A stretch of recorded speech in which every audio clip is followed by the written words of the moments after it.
చెడిపోకుండా ఉండండి, అదే నేను కోరుతున్నా. ఆరోగ్యం చెడగొట్టుకోవద్దు, ఫస్ట్ ఆరోగ్యం చెడగొట్టుకోవద్దు, బుద్ధి చెడగొట్టుకోవద్దు, మనసు చెడగొట్టుకోవద్దు.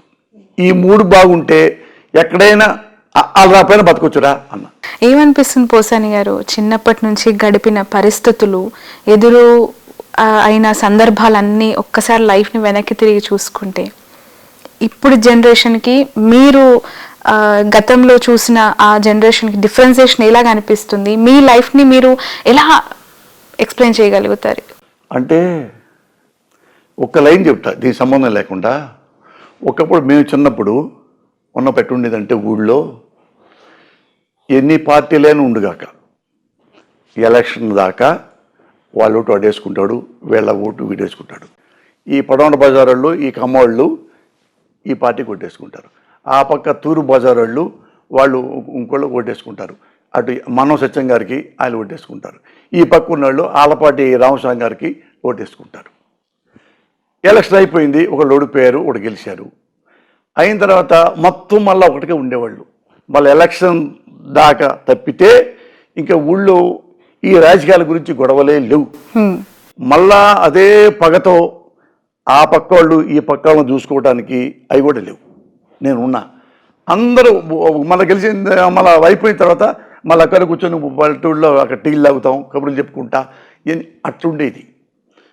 ఇప్పుడు రాజకీయ నాయకులు ప్రజలను చెడగొట్టారా, ప్రజలు రాజకీయ నాయకులు చెడగొట్టారా అని పక్కన పెడితే ఇప్పుడు ఏంటంటే ఓ నుంచున్నాడు చంద్రబాబు నాయుడు ఎలక్షన్లు నుంచుంటున్నాడు, జగన్ గారు ఎలక్షన్లు నుంచుంటున్నాడు. నుంచుంటే ఏమవుతుందంటే మనం బాగా ప్రాపగాండా చేసుకొని బాబు గారిని గెలిపించాలి, తప్పలేదు.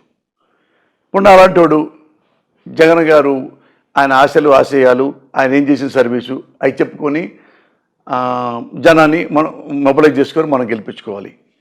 ఈ ట్రెండ్ లేదు. మన బాబు గారు గెలవాలంటే జగన్ గారిని ఏం చేయాలి? అన్పాపులర్ చేయాలి, ఇంట్లో పెళ్ళాం బిడ్డలు తిట్టాలి, వాళ్ళ అమ్మని తిట్టాలి, వాళ్ళ చెల్లెల్ని తిట్టాలి.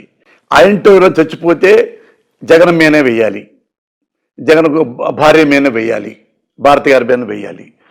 దీనికి కూడా తట్టుకోక ఇంకా గెలుస్తున్నాడేమో అంటే మళ్ళీ తీసుకెళ్ళి వేరే వాడి ద్వారా సెంటర్ వెళ్ళిపోయి ఇతను వాళ్ళ నాన్న ఉండంగా ఆ నాన్న పేరు చెప్పుకొని రాంగు రూట్లు సంపాదించాడు అని ఒక రాంగు సాక్ష్యం పెట్టి, ఇప్పుడు ఏంటంటే ఎవరికైనా నిజం ముఖ్యం కాదు, సాక్ష్యం ముఖ్యం. ఒక అమ్మాయి ఒక అబ్బాయి ఫేస్ టు ఫేస్ ముద్దు పెట్టుకుంటున్నారా, ఇది అక్రమ సంబంధం. ముద్దు తీసిన తర్వాత ఒరే ఇది పెళ్ళామా, కాబోయే భార్య, లేకపోతే గర్ల్ ఫ్రెండా, లేకపోతే చెల్లెల్ని నుదురు ముద్దు పెట్టుకుంటున్నాడా, ఇవి ఎక్కువైపోయినాయి. చివరికి అయ్యో జైల్లో పెట్టించామే, జైల్లో పెట్టింది బయట రాగానే జైలుకి వెళ్ళొచ్చాడు, జగన్ జైలుకి వెళ్ళొచ్చాడు అంటే లంచగొండి కదా, స్టే వచ్చింది కనుక అని. దీంతో పాటు ఏదైతే సమాజానికి ఒక గోడలాగా మరొక అద్దంలాగా ఉండాల్సిన మీడియా కూడా ఓటర్ కంటే హీనంగా, కార్యకర్త కంటే హీనంగా, అనుచరుల కంటే హీనంగా తయారైపోయి ఈ జగన్ గారిని ఎలా చంపొచ్చు, మెంటల్లీ ఎలా చంపొచ్చు, మెంటల్లీ చచ్చిపోతే ఫిజికల్లీ ఎలా చంపొచ్చు, ఆ లెవెల్కు సాగుతుంది ఇప్పుడు రాజకీయం. అది ఇది తేడా, నేను చూసిన తేడా. అంతకుముందు అందరూ ఆ పక్క ముస్లిమ్స్ ఉండేవాళ్ళు, ఈ పక్క గౌడాస్ పాలెం, ఈ పక్క సాయిబుల పాలెం ఉండేది, ఈ పక్క యాదవ్ పాలెం ఉండేది, ఈ పక్క కమ్మాళ్ళు ఉండేవాళ్ళు, ఈ పక్క తెలగాలు ఉండేవాళ్ళు. అందరూ అసలు పంచాయతీ ఎలక్షన్ వచ్చినా అందరూ వేరు ఉంటారు, లేనప్పుడు అందరూ ఇక్కడే అన్నదమ్ములాగా ఉండేవాళ్ళం. నేను ఉన్నంతకాలం అలాగే ఉన్నా. నేను అన్ని ఇళ్ళకి వెళ్ళేవాడిని, అన్ని ఎస్సీల ఇళ్ళకి, ఎస్టీల ఇళ్ళకి. ఇప్పుడు నా క్లోజ్ ఫ్రెండ్ ఉంటాడు బుజ్జి అని మాలపల్లిలో, నేను బావా అనుకుంటాం చిన్నప్పుడు. అప్పటి నుంచి నాది ఇప్పటికి అదే ఉంది. నేనేం చెడిపోలేదు, మా బావ సాలమన్ రాజు చెడిపోలా. ఉన్నవాళ్ళు మంచి వాళ్ళు ఉన్నారు, కానీ ఇది ఎక్కువ ఉండిపోయిందండి. ఇది ఎక్కువ ఉండిపోయింది ఇప్పుడు. ఇవి నేను కళ్ళ ముందు చూస్తున్నా, కళ్ళ ముందే చూస్తున్నా. ఓకే, మరి దీనికి ఏం చెప్పగలం? ఇప్పుడు ఎవరికైనా సరే, ఏ దేశంలో అయినా సరే, డెమోక్రసీ కంట్రీలో ఒక అధికార పక్షానికి ప్రతిపక్షం ఉంటుంది. రిపబ్లికన్ కానీ, డెమోక్రట్స్ కానీ, అమెరికా కానీ,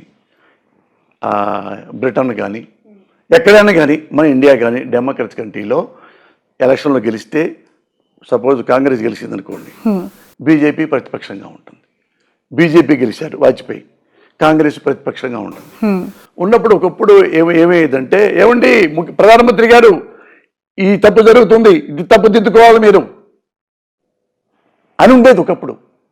ఏది అద్వానీ, శ్యామ ముఖర్జీ, ఆ తర్వాత బ్యాచ్లో కూడా ఓడిపోయినా కానీ హుందాగా కూర్చునేవాడు వాజ్పేయి. ఓడిపోయినా హుందాగా కూర్చునేవాడు, అడ్వైజ్ చేసేవాళ్ళు. ఇందిరాగాంధీ మంచి పని చేస్తే శబాష్ అనేవాడు. అప్పుడు ఏమండి ఇందిరాగాంధీ గారు ఫలానా సమస్య ఉండేది, ఈ సమస్యను మీకు తెచ్చాలి.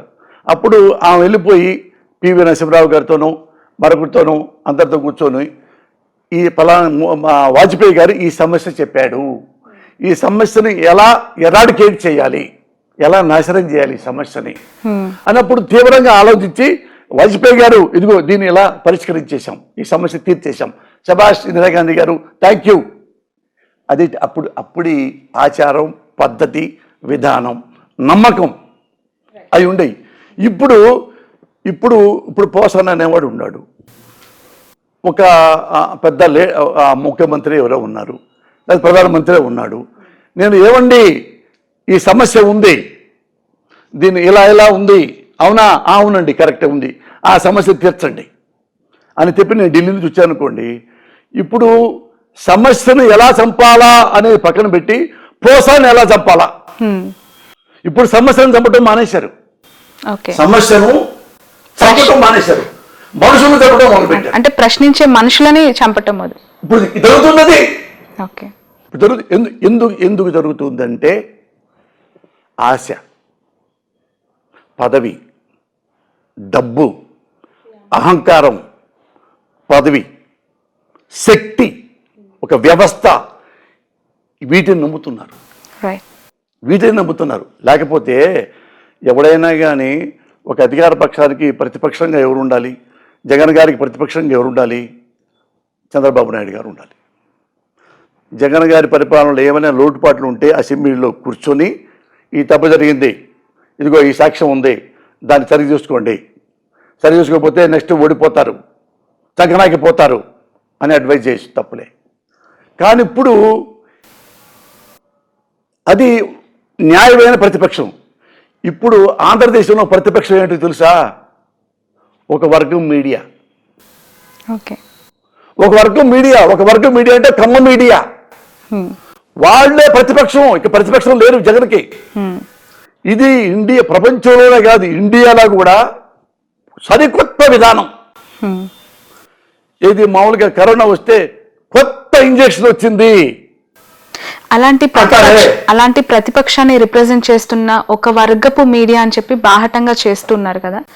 పార్టీ అధికారంలోకి వచ్చింది, మీరు ఎలక్షన్స్కి వెళ్ళి అన్ని మెజారిటీ సీట్లు గెలుచుకొని ఎందుకు ఫైట్ చేయలేకపోతుంది?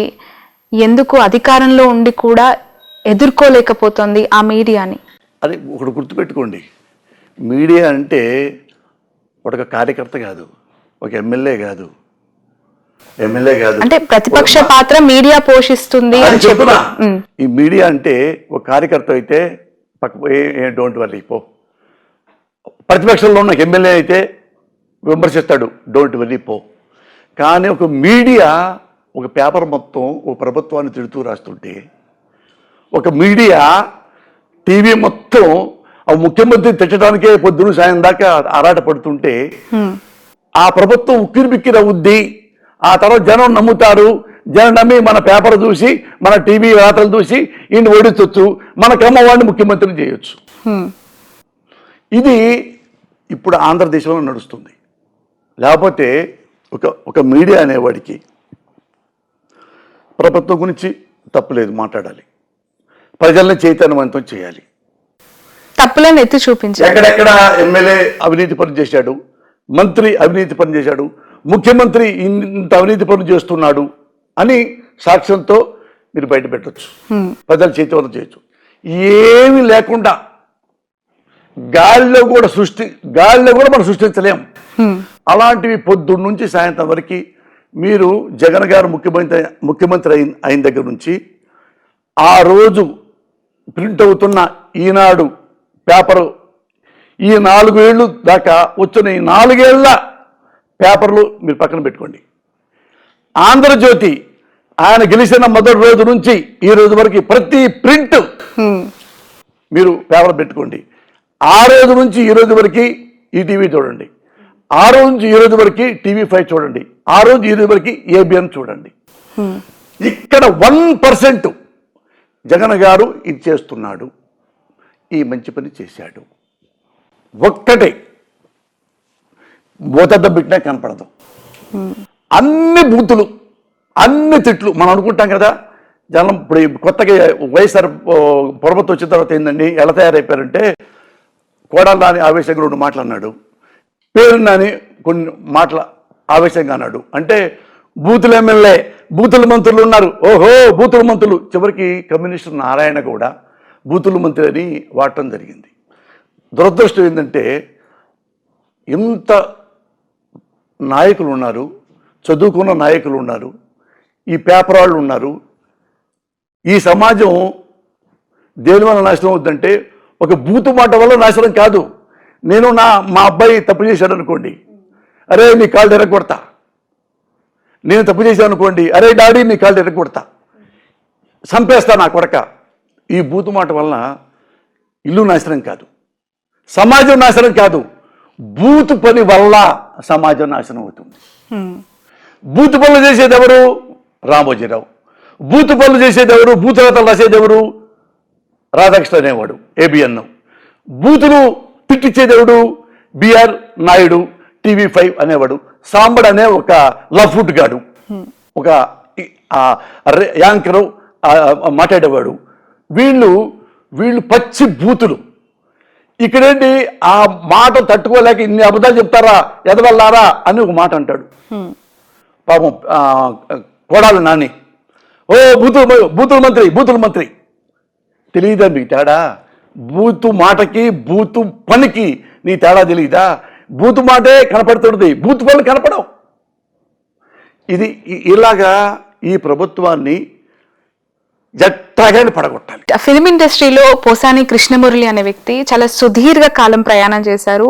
ఎన్నో సినిమాల జర్నీ ఆయనతో ఇండస్ట్రీ చూసింది. చాలా మంది మీతో పనిచేసిన వాళ్ళు ఉన్నారు.